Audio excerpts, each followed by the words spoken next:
Welcome to the Deep Dive. Today we're getting into a really interesting, sometimes complex discussion around Asian values. Yeah, our source is this YouTube discussion with Professor Zhang Weiwei and Song Liru Zheng. It's from a Shanghai TV show called #EP98, which, well, it means this is China.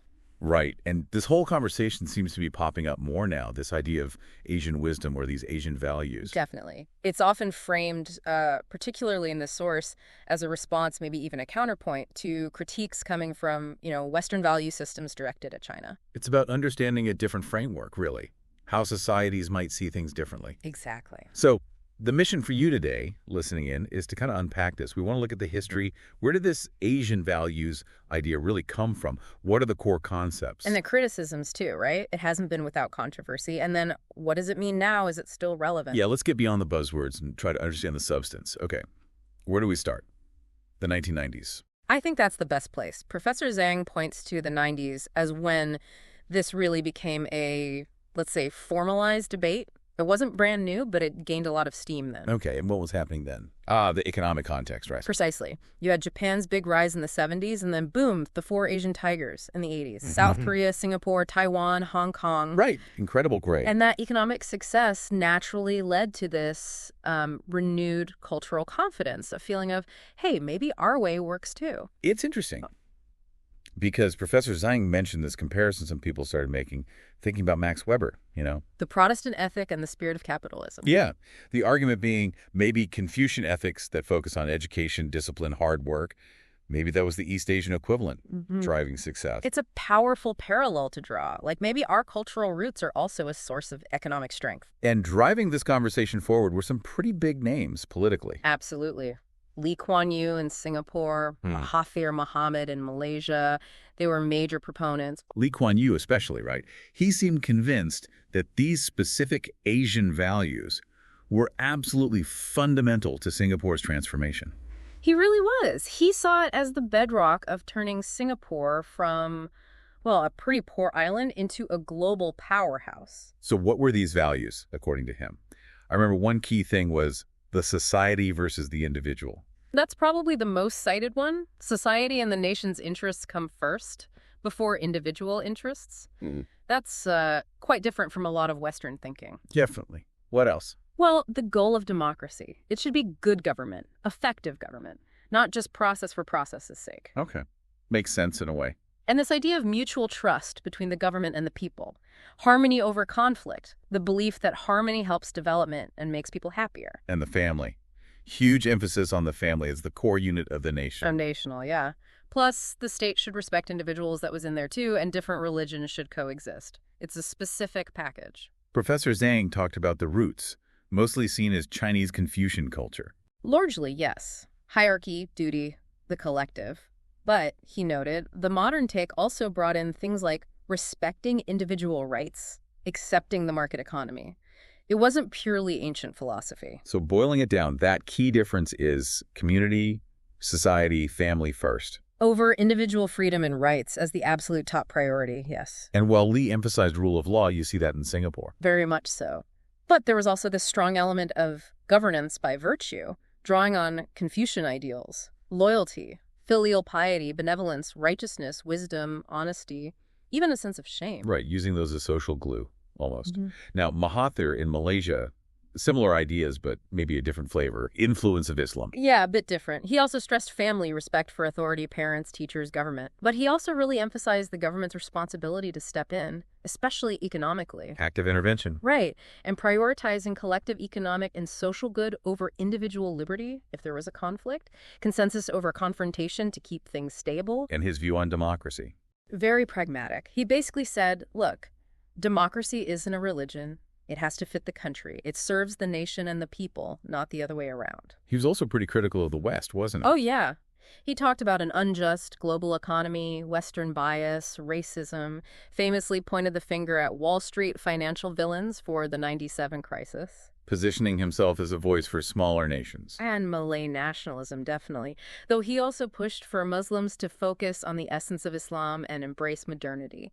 Well, this wasn't like everyone just nodded along, right? Yeah. Professor Zhang mentioned pushback. For sure. Resistance from Western academics, absolutely. And even within Asia, there wasn't total agreement. Different countries, different views. And then 1997 happened, the Asian financial crisis. Exactly. And for many critics in the West, that was like, see?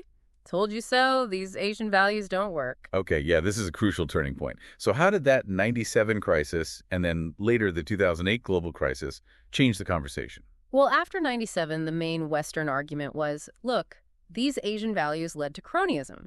Right, connections mattering more than merit. Nepotism, corruption. They called it crony capitalism. The idea that this system, built on personal ties encouraged by those values, was inherently unstable and caused the crash. But what was the view from East Asia? Did they buy that? Not entirely. The counter-argument often was, hold on, the real problem was unregulated global finance, what they sometimes called casino capitalism, speculation running wild.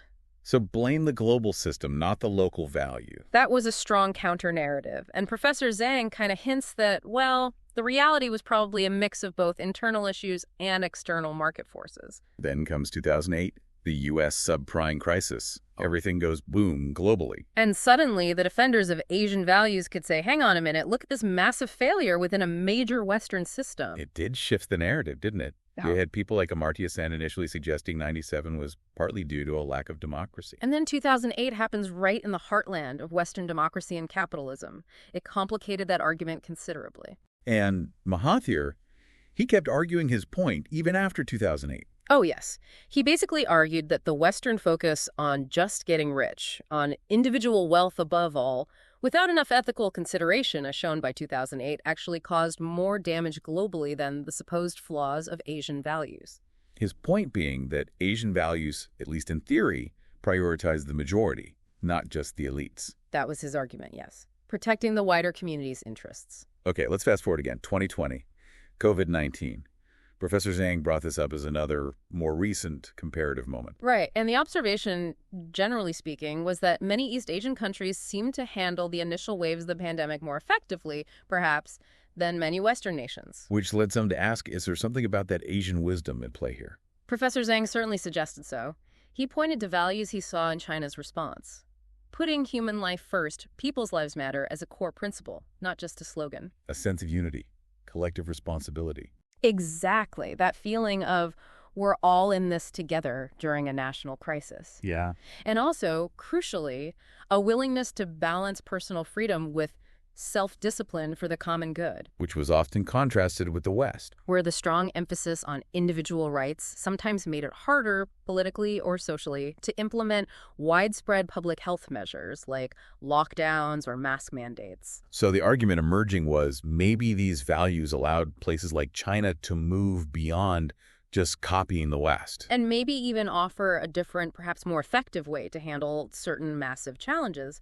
There was even talk, of China offering this Asian wisdom as a potential solution for global problems. Then Professor Song came in with some comparisons, trying to nuance it a bit. Yeah, he made some good points. First, he said, look, it's not like East and West have totally different values. There's common ground, equality, for example. Okay, so shared values exist. But the priorities differ. That's the key. He used the freedom versus safety responsibility example.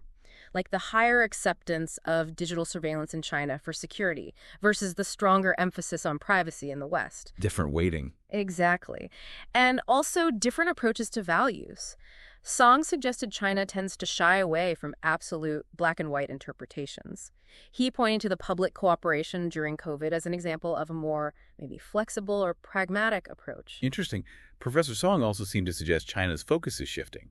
It's not just about development anymore. Right. Now there's a much more conscious effort to define and defend its own value system against perceived attacks or misunderstandings from the West. How are they doing that? What strategies did he mention? Well, first, emphasizing facts and results, pointing to success stories like controlling the pandemic quickly, getting the economy back online, using data. Let the results speak for themselves. To an extent, yes.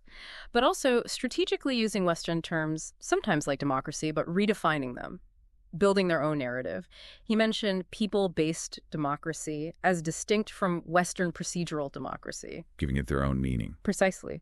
And using comparisons like contracting the Texas power grid failure during cold weather with China's handling of a huge snowstorm back in 2008 to highlight differences in governance and capability. Okay, so bringing it to today and looking forward, what's the takeaway on the modern relevance of all this? Is Asian wisdom a thing for the future? The professors seem to think it has potential maybe as a framework for tackling global problems, not just China's. They talk about this rise of what they call civilization-type states. Well, yeah. Big players like China, India, Turkey, Russia, who are increasingly asserting their own distinct cultural and value systems as perhaps Western influence shifts or changes. And economic success is key to making those values seem legitimate, right? Absolutely. If your system is delivering prosperity and stability, it gains credibility. That's almost unavoidable. So the hope, or maybe the suggestion, is for a more level playing field in terms of global dialogue. Yeah, a more equal exchange, where Asia isn't just seen as adopting Western ideas, but actively contributing its own perspectives, its own wisdom. But they also acknowledge there's work to do internally. To keep reflecting and refining what Asian wisdom actually means. Exactly. It's not static. Professor Zhang had that interesting point about what values are for. To solve problems and explain the present. Right. And his argument, perhaps controversially, is that maybe Western values are struggling a bit on that front right now, while Asian values are proving, in some ways, more effective in today's world. And the ultimate goal, maybe the optimistic view, is that this understanding could lead away from conflict. Towards more integration, more understanding between different ways of organizing society, moving beyond just clashes of civilization. Okay, wow. So let's try and wrap this up. We've covered a lot of ground on Asian values and Asian wisdom. We definitely have. From its rise in the 90s, those core ideas from Lee Kuan Yew and Mahathir, The criticisms, the impact of the financial crises. and how it's being discussed now, especially after COVID, and through the lens of people like Professor Zhang and Song. Yeah, highlighting those key tensions. Individual versus collective, the role of the state, different ways to tackle big problems. It really underscores how diverse perspectives are globally. And hopefully, if you're listening, digging into this gives you a broader lens for understanding global dynamics. It's not just one way of seeing things. Which leads to a final thought, really, as you think about all the huge challenges we face in the 21st century, climate change, pandemics, economic instability. Where do these different value systems fit?